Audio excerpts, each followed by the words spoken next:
जय श्री कृष्णा। राधे राधे। आज हम सुनेंगे षटतिला एकादशी व्रत कथा।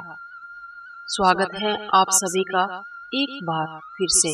शुरुआत करते हैं वीडियो की। एक समय नारद मुनि भगवान विष्णु जी के धाम बैकुंठ पहुँचे।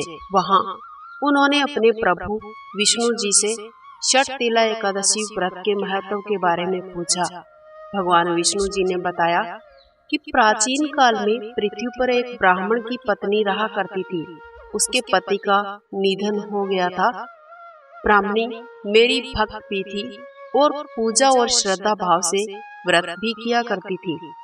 एक बार उसने पूरे महीने मेरा व्रत रखकर मेरी उपासना की।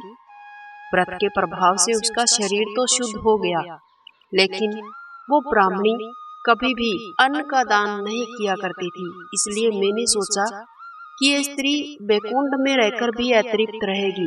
अतः मैंने एक दिन स्वयं उसके पास भिक्षा मांगने के लिए जाने का निश्चय किया।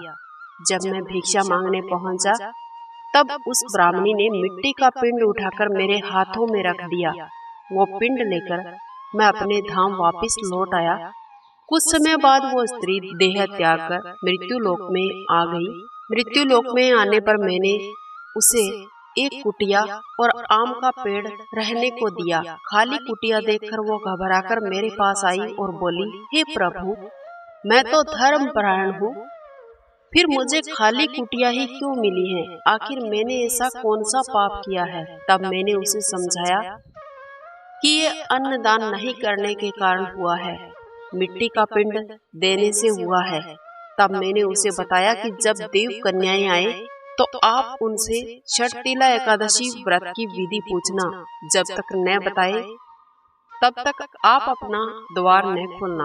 ब्राह्मणी ने ऐसा ही किया।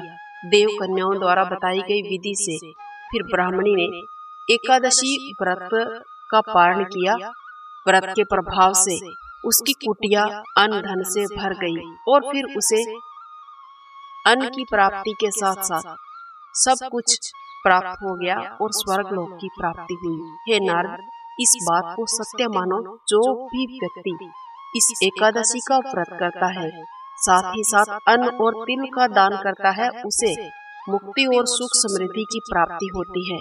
षटतिला एकादशी व्रत से कन्यादान जितना फल प्राप्त होता है, इसके अलावा इस दिन व्रत रखने से हजारों वर्षों की तपस्या और स्वर्ण दान जितना फल प्राप्त होता है।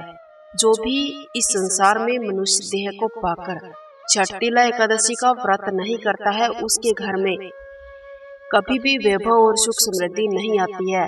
जो व्यक्ति इस व्रत का पालन करता है, विधि विधान से करता है, उसके घर सुख समृद्धि और वैभव आता है। साथ ही साथ लक्ष्मी जी और नारायण जी की कृपा उन पर बरसती है।